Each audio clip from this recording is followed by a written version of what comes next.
Using asynchronous just making sure my mic's on. I do that all the time. Okay, using asynchronous videos in the classroom can be a very powerful way to incorporate an element of choice in the classroom and control. That way, we're not doing our lessons at our students, but we're doing it with them. And so, when we think about choice in the classroom, it's good to think of it in these four different categories: pace, place, path, and time. And for our purposes, with instructional videos here, we're going to focus on pace. It's really about the rate at which students go through your content, and do they have control over that? Because we know that we all learn at different speeds. And typically in a K 12 classroom, this is not something students have control over. It seems like a hard concept for us to wrap our heads around if we continue to do things in that more traditional whole group instruction piece here. So, one of those advantages is that we allow students to really own that pace. And if they need to go and rewatch and rewind or speed up, that our instruction, they can do that because they have that control. And so when you deliver instructions to a class and then you've got those five or six kids who didn't hear you, were not prepared to listen to you, just were not paying attention, you have to repeat yourself over and over and over. You now get to replace all of that time where you're repeating yourself with go watch the instructional video, and just training your students to go through and rewatch that video over and over is extremely powerful in terms of the way we approach our classrooms.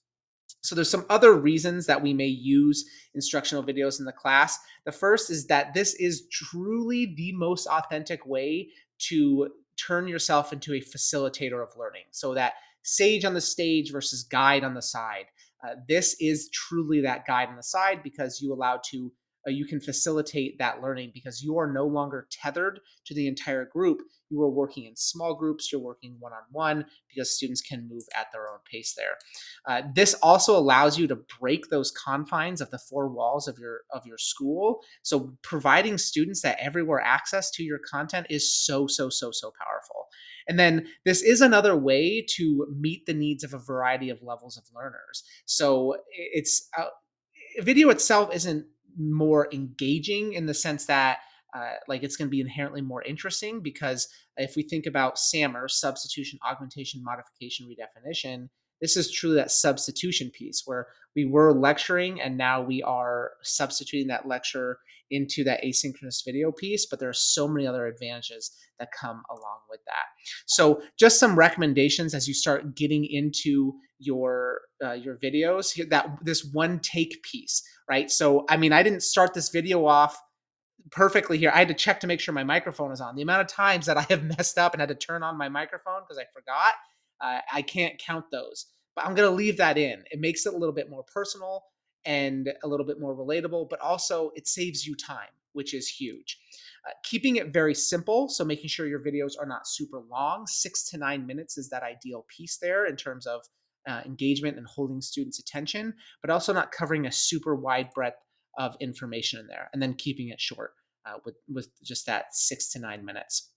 And then there are some best practices. You'll notice that I'm using animations here as we go through. That way I can kind of control, even within this video here, I can control that pace at which you're receiving the information.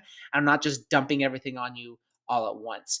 Keeping your face in your videos is huge. I mean, you can see I'm a very animated visual speaker, but the most important thing in the classroom will always be the teacher. And it's really important that we can see your face because so much of that communication is nonverbal, but also it creates a little bit more of a personal connection when you're using something like asynchronous videos. And this writing on the screen piece here, I have not used this so far, but I'm using something called Screencastify, which allows me to just write on the screen, and I can clear that off right away here, and I can just make that a little bit more intuitive or interactive and draw attention to those pieces here.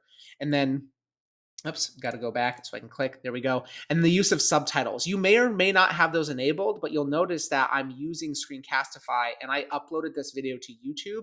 So my captions are automatically integrated and they can be translated. Huge. Now, obviously, depending on the tool you choose, which will be your next step here, you may not have access to all four of these things all the time, but just some things to keep in mind as you go. And finally, there's one piece that's not on there. You should always end your instructional videos with an action item. So as opposed to this passive learning where students are just getting information, You want to end that with, okay, now go do something. Put this into action right away to really solidify the information they got there. So your action item here is to go back to that Canvas course or just scroll down because you're probably watching it right there within Canvas and get into that must do action item. Again, remember to read through all of the must do, the should do, and the aspire to do. That way you can plan out what you're going to be doing because sometimes they build on themselves, but everyone is required to hit that must do piece. Please, please, please reach out to me if you would like some more individualized support or want to kick some ideas around. My email is down below on this page.